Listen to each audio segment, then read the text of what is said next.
2021 Town Board meeting to order. Pledge of Allegiance. I pledge allegiance to the flag of the United States of America and to the republic for which it stands, one nation, under God, indivisible, with liberty and justice for all.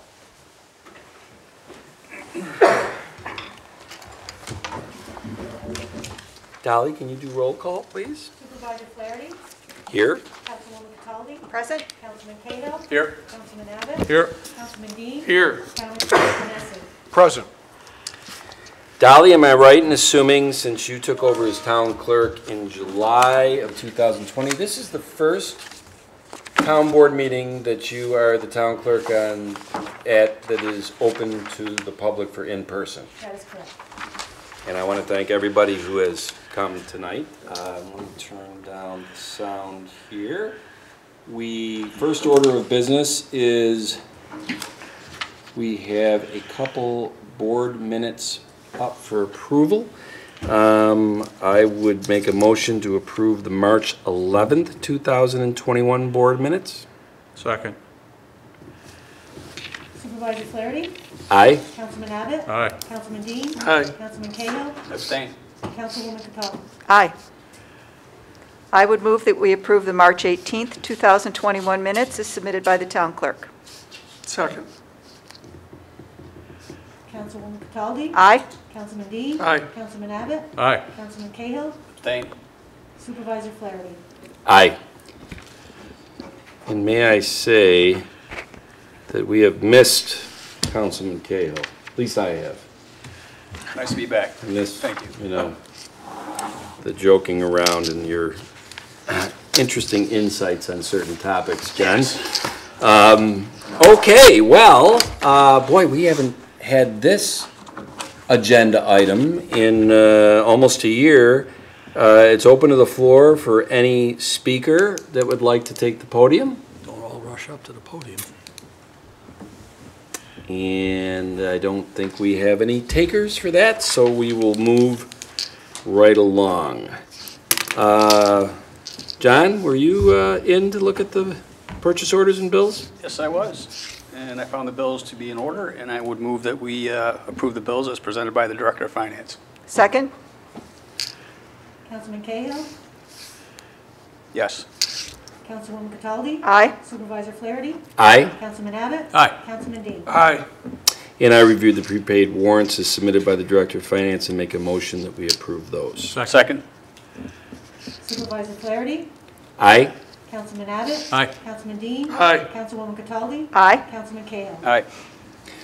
Okay, next up, and I'm trying to think, was it at the last full board meeting on March 18th that the developer and engineer for this project on 230 Salt Road came in looking for us to refer it back to the planning board.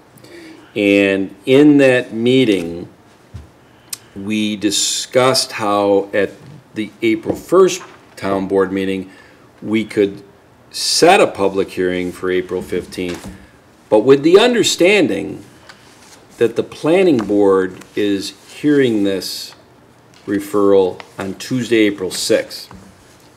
Now, if the planning board, in their process, hears the appeal or whatever from the developer and engineer and decides not to recommend to the town board considering this change of zoning, I would assume, and I'm looking actually at you, Attorney Charlie Genesi, that we would then rescind or just cancel the public hearing for the 15th. Well, it would be up to the town board at that point to decide. In other words, you could look at the recommendation and decide, you've scheduled the hearing and you could decide at that night if it is an adverse recommendation or if they recommend further information, whatever, depending on whatever the result is. Yeah. But that's an interesting point, and I mean, well, I guess we'll cross that bridge when we come to it. That'll be interesting because obviously I would think in the past that the town board would lean heavily on the planning board's advisory consultation on that, so we'll see. But I will say this also, we would have had somebody here speaking publicly if I didn't have a conversation on the phone with this gentleman earlier today when he called about it, and he was very concerned that the town board would even consider changing the zoning from R2 to R3.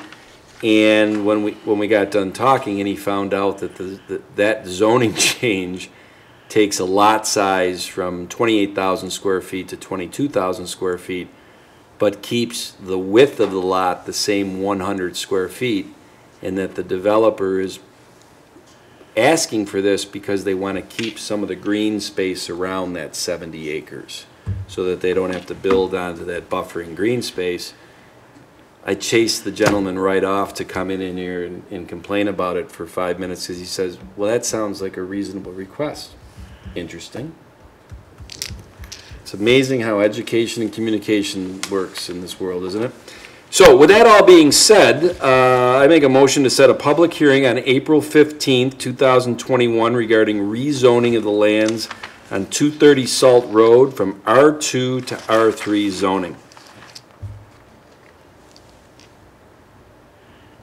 Do we need to state the date that that's going to be noticed in the Herald? I believe so. Let me add on to that, of which will be in the Webster Herald's Wednesday, April 7th edition. Does that give us enough time to? Yes. 1 minute. Okay, I will second that. Sorry about that. Supervisor Flaherty? Aye? Councilwoman Cataldi? Aye. Councilman Cahill? Aye. Councilman Abbott? Aye. Councilman Dean? Aye. Thank you, Patty, for that. And also, we do post this town website, Right. social media, Town town clerk's bulletin board. Thank you. Okay. Well, we're up to the next agenda item, and I gotta tell you, I'm really very happy to be making this motion, especially over the last month plus as we've gone through the process to find what is a tough job to follow. Joe Herbst being the superintendent for the last 13 years of the highway department. And of course he had a tough job to follow because I think Mr. Dean, were you 17 years? 16. Oh, okay. I always overestimate, but 15 or 16, one of the two. well, it's my pleasure to make a motion for the Webster Town Board to appoint Patrick Stevens as the Town of Webster Highway Superintendent as of Monday, April 12th, 2021. Second. Supervisor Flaherty? Aye? Councilwoman Cataldi? Aye. Councilman Cahill? Aye. Councilman Abbott? Aye. Councilman Dean? Aye. Pat, would you like to get up and say hi, or? Can if you want. By all means. And if you'd like, once you're at the podium, you can. Okay. Hi, I'm Pat. I've met a lot of you through the process. Just want to say that I'm excited to get started in this role. Very excited about the opportunity and the work that's ahead, and look forward to working here with all of you at the town and trying to move things into the future in a positive way. So it's excited, and thank you. Thanks, Pat. Thanks, Pat. Great. Thank you. Looking to get you on board. Welcome. Well, the last agenda item of the evening is something that I think that Art Patrone probably should explain to the town board. So, Art, have at it. All right. Going to really read verbatim off of what was handed out, and then we can talk from there if you'd like. It's a resolution to allow the supervisor to authorize change orders for the wastewater treatment plant project in the amount of $329,389 for the installation and modification of scum wet wells, scum pumps, piping, controls, etc. The change order addresses the need for incorporation of a secondary scum management system as part of the Phase 1 clarifier project. Secondary scum is a difficult material to manage as it's not effectively digested and contains a significant amount of water that requires separation. The engineers and town operators have developed a concept that will utilize 2 inactive wet wells, formerly part of the original town and village secondary clarifiers. The secondary scum will be pumped in the wet wells and allowed to separate. After separation, the aqueous phase will be pumped back into the treatment train in the aeration basins, while the scum layer will be allowed to accumulate and we can remove at that point. Without this system, management of secondary scum would be a very labor-intensive process requiring time spent each week to remove this material and create the possibility of secondary scum escaping into the effluent with a potential permit violation.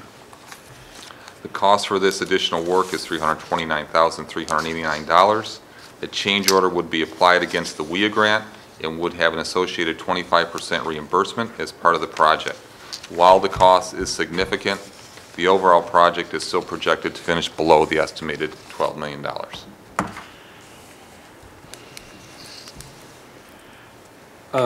Certainly, you know, I know Patty is, as the liaison, you're well aware of this, and we've been through it, and I was in the meeting the other day, you know, getting a lot more detailed. Thank you for summing that up the way you did. But I also appreciate that maybe John, Bill, Barry, you may have some questions on this, because it's not a small chunk of money. Let me explain it that this is one way, so I can maybe go a different tack with it. And I'm actually, as much as hopefully you guys know me by now, I'm not really enthused with spending money. This is money well spent for the long term of that plan. When the project was designed, there was a system proposed to pump the scum that comes off of the new clarifiers all the way up the hill to the digesters into a holding vessel and so forth. There was an additive bid that was rejected by the current operators, and looking at it, rightly so. As clarifier 2 and 3 came online, we realized that, and everyone realized, the engineers as well, that's pushing off a lot of water and a lot of scum. To maintain that, we were having to utilize the flush truck once, probably every 8 to 9 days. Not sustainable, labor intensive, can't do it through the winter. That would have allowed scum to go back out into the effluent and cause us issues. Through a great collaborative effort with our new chief plant operator, Rick Keneally, our operators and the engineers, they really came up with a good plan utilizing the infrastructure on hand, and came up with a really good plan, quite honestly. There will be one tank that pumps into, the water will stay in one, the scum will float into the other, the water will be pumped back into the aeration, into the treatment train, and put back through. The scum, the tanks are large enough, they'll hold a lot of volume of the waste.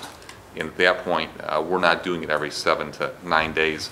We're coming in maybe once a month, or maybe even longer, remains to be seen, and pumping that scum off, and then disposing of it. How do you dispose of it? We would let it dry on our pad, and then scoop it up and put it in the dumpster. Okay. The dumpster that is hauled away with our cake. All right. Okay. Well, I think it's a fantastic idea to use existing infrastructure that's sat there dormant for how many years? It did, and that's what really was nice to see. Our engineers and our operators and chief plant operator get together and really brainstorm this over, I don't know, a couple months, quite honestly, to come up with the best solution. So I think there's two important things to consider here. One is that we will realize a 25% reimbursement as part of the WIA grant. And also, while none of us really wants to spend more money on this project, we are still coming in under budget. That's correct. So that's Oh. always music to our ears. That's significant, for sure. Yeah. You know, it's interesting, and like I said, Patty is the liaison to the sewer department and myself as supervisor. We've been in a lot of meetings with Art, and also since Rick Canale came on as our chief plant operator a few months ago, and with Barton and Judas, the engineers, as this project has moved on and getting these updating meetings, and it's interesting to see a $12 million project, how it ebbs and flows as you get progress reports of, are we ahead of budget? Are we going to come in under 12 million? And the one thing I've always been happy about is at all these progress meetings, even though you give me these big spreadsheets, I go right to the bottom and say, are we trending toward coming in under budget? And Paul, you've been in a lot of these meetings too, obviously, as our finance director. Sorry, shouldn't leave you out of this. And certainly, since you've been in and you're the finance guru here, I'll let you, if you have some comments, but the fact that this still keeps us under budget on that 12 million, that had me very open-minded to when you started presenting this to us. Yeah, and it's really, you know, I'm not the budget guy. That's why, you know, Paul's, everything that happens in that budget, anything of significance, Paul's my first call. So, you know, it's a team effort, and it'll continue to be that way. Yeah, I think with the contingency, we're still thinking this project's going to come in about 400,000? Yeah, 400,000 or Under budget? 500,000 under. Yeah, so about 11,600,000. Well, that's quite an achievement, given that most municipal projects do not come in under budget. A lot of times they go over budget, so Right. that's very, very significant. It's, as Patty said, music to our ears. You know, we did expect change orders. I said that from day one, before they even broke ground. We will have change orders. Yeah. And when we're all done, I'll summarize all those in a note to everybody. But one of the biggest things that just completed was our site lighting upgrade. The majority of the conduit and wire to all of our site lighting was rotted and gone. That was a change order that was signed probably a few months ago.